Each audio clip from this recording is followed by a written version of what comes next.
Buen dia. Howdy. Welcome back to Single Black Man from Des Moines. My name is Al Simon Jr. A little about me: I was a dog handler in the service. I've worked in retail, healthcare, and libraries. I've taught Hapkido for over 20 years. I am currently single and retired from marriage. Now I'm a fledgling writer. From time to time, I'll read some of my pieces, fiction and nonfiction. Time permitting, I might tell some jokes that I've heard in the past. All these stories I'm posting on Facebook, YouTube, and Instagram. Facebook only posts about a few minutes. I'll post stuff every week, so please like, share, and subscribe. If you'd like to purchase my works, I have some things at Smashwords, or email me at al_simon.com, and I'll send you a complete list and prices of my works. If you order from me, it'll be a little bit cheaper. However, all my transactions go through PayPal. If you need more flexibility, then go through Smashwords. That being said, let me tell you a story. This is called, well, She Wasn't Wearing a Bra. This is a true story. It's kind of a comic story, but this is true. And this is about me and my first ex-wife. Well, she wasn't wearing a bra. Thank God for online porn. I am a child of the 60s. I was horny at an early age. I remember once watching a ballet being performed on a religious show one Sunday morning called Lamp Under My Feet. I don't remember if the lady dancing had a partner, but she was bare-legged, and seeing how sensuous her movements were awoke something in me. But I digress. Among my greatest fears when I got older was having a heart attack inside of an adult bookstore. I've paid for plenty of porn in my day, so I don't begrudge looking at free porn now. I also don't begrudge OnlyFans models. They're at least in control of their destiny, and if done right, can eke out a decent lifestyle for them if they manage their money well. There may be some that find porn disgusting. I'm writing this in early January of 2024. At the time of writing, over half the men in the United States 18 to 30 are virgins. Not all these guys are losers, so let's nip that in the bud.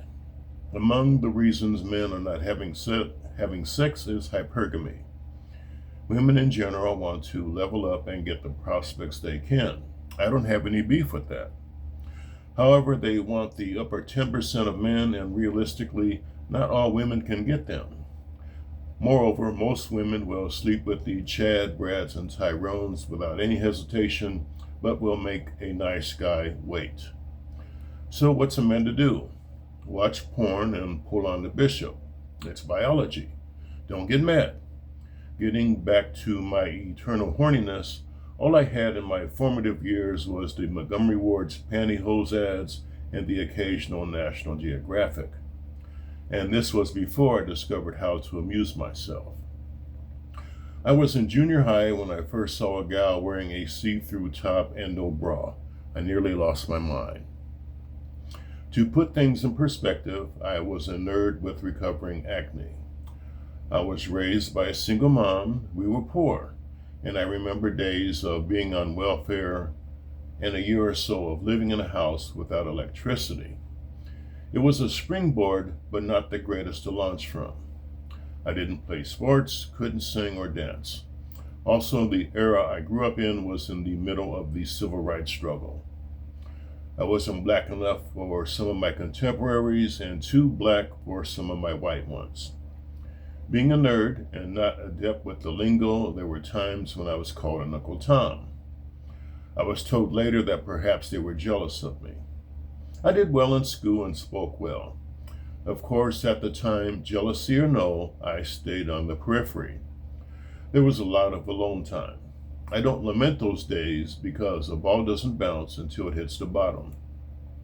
Also, and I don't want to go too deeply into this, my mom, who regularly berated my absent father and at times had a very cruel mouth, did not help my self-esteem. As she was going through menopause, I was going through puberty. It was a volatile mix. She was not averse to smacking me around, so I had to choose my battles carefully.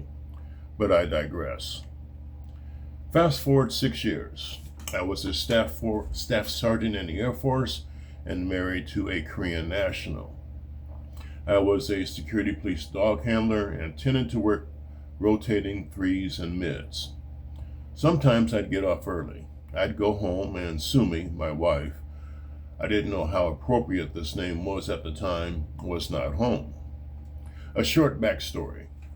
Keeping in mind that losing my virginity was a burden I wanted to get rid of, once I landed at Osan Air Base in South Korea, all I had on my mind was getting some trim. I will say I was taken in by some fellow airmen who tried to warn me about the bar girls and not to let them get under my skin. Unfortunately, listening to advice wasn't my strong suit. The next day, I went to the closest bar I could find. I won't say that Sumi was unattractive. She wasn't necessarily the type I was looking for, but her main attributes that day was she was wearing a nearly sheer t-shirt, and it was evident that she wasn't wearing a bra. Ding, ding, ding, ding, ding. She asked if I was alone. Long story short, we head to her place after a couple of drinks, and I finally got my dick wet. It wasn't especially memorable. She later told me she could tell that I wasn't experienced, and frankly that the sex wasn't that good. I do remember thinking at the time, man, I gotta do this again. What gal is going to be stupid enough to let me do this? Again, I was not blessed with a lot of self-confidence. I'll give Sumi credit. She recognized the mark and seized upon her opportunity. She said she doesn't do this often, but asked if I would be her yobo. Whether that was a lie or not is neither here nor there. Technically, a yobo is a spouse. In this instance, we were setting up a paid relationship. For a set fee, she'd be my girlfriend. I will say in my defense, I looked around the sparsely finished room that she had. She had a stereo, and other than that, there was a futon and a blanket on the floor. I was not that enamored of her, but remembering my mother's barbs about men in general, and most men have an inherent sense of wanting to fix things, I agreed. Within a year, we were married. Not my idea, but by that time she had given me gonorrhea twice and later herpes. By then, the thought of what gal is going to want to fuck me truly set in. For brevity's sake, I won't go into the many times I tried to break up with her. And though I never hit her, I knew if I did, that it would not go well for me. Once she bit me in the face to wake me up, to go down on her. This was years before Lorena Bobbitt, so I wouldn't put that past her. It was years later when I was watching a Seinfeld episode and Jerry was breaking up with his girlfriend of the week. He asked, "What's in it for me?" This hit me like a ton of bricks.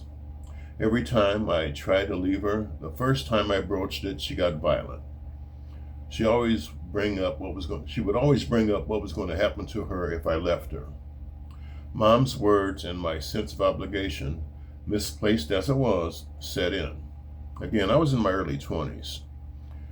I was not a slave to the institution of marriage. I knew divorce was in my future. Even then, I didn't call it a marriage. I called it an endurance marathon. Sooner or later, Sumi would do something that would be the proverbial straw that broke the camel's back. One night, when I came home, she wasn't there. I decided to go peeping. I slipped on some flip-flops, and other than that, did not change out of my uniform. Once one got off the main street, alleys extended from them where houses and apartments were built practically on top of each other. This was in late summer. The weather in Korea was very similar to my home in Iowa. Bitter cold winters and blazingly hot summers. In some of the well-to-do houses, they had a courtyard, and often people bathed outside. I wouldn't whack off in these alleys, however, I was garnering enough fodder for later if I had to play with Ned, the one-eyed trouser trout.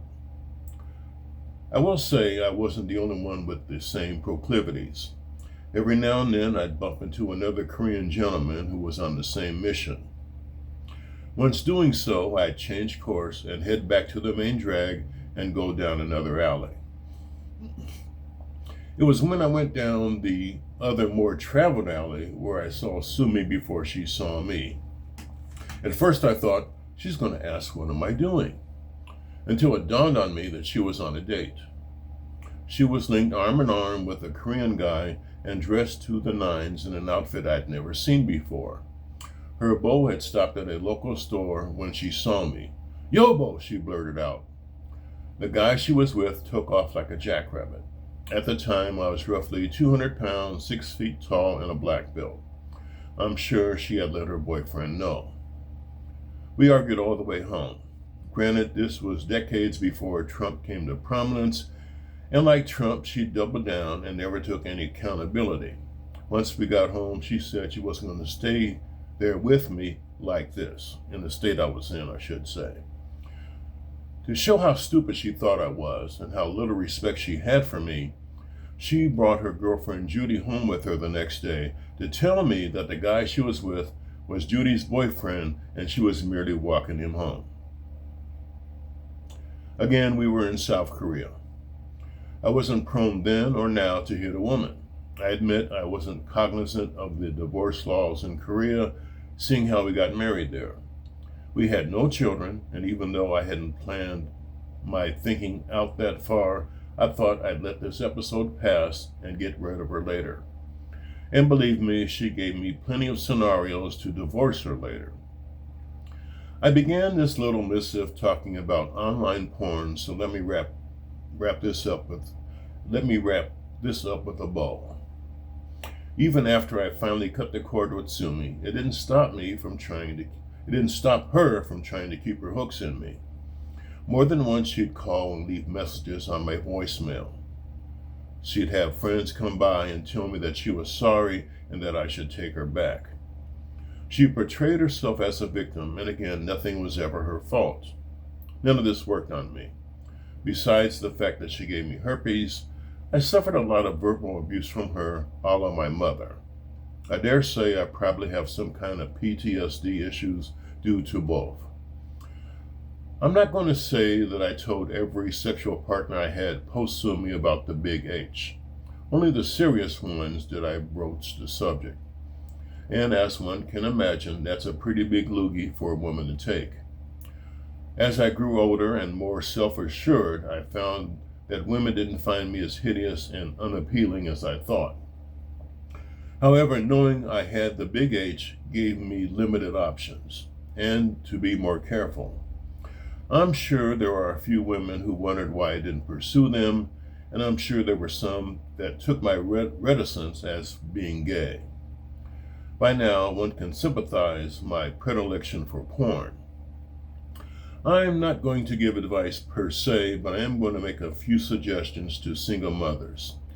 First, socialize your sons. The Jewish has bar mitzvahs, Latinas have quinceañeras. Talk to your sons about their crushes and vet their women. Also, and this may seem unrelated to the topic, don't denigrate your son's father to his face. If the father is a rat bastard, that will become apparent.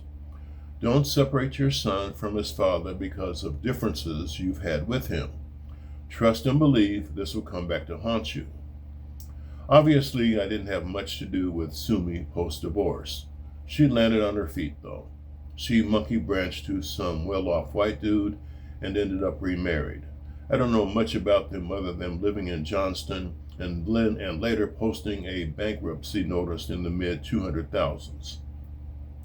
I was in Ventureland Amusement Park with my girlfriend at the time and her 2 children, a boy and a girl.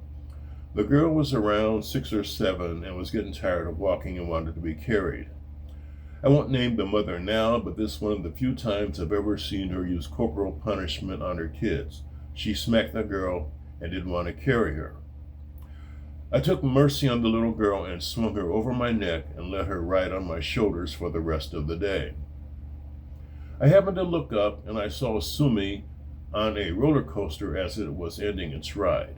She was laughing and having a great time, and then our eyes met. I kept her gaze until she visibly withered in her seat. I'm sure she was worried about what I was going to do. And believe me, it would have given me great joy to approach her husband and mess up her day. However, me and my girlfriend, and with her child around my neck, kept on walking. Okay, I'm going to end it here. And again, please like, share, and subscribe. All my stuff is going to be posted on Instagram and YouTube to the full extent. What else I was going to say here? Again, please like, share, and subscribe. And again, if you want to purchase my works, I have some things at Smashwords, or email me at al_simon@hotmail.com, and I'll send you a complete list and prices of my works. Thanks for tuning in. Let's get Al out of the ghetto. And I'm going to close with this. You load 16 tons. What do you get? Another day older and deeper in debt. St. Peter, don't you call me, 'cause I can't go. I owe my soul to the company store.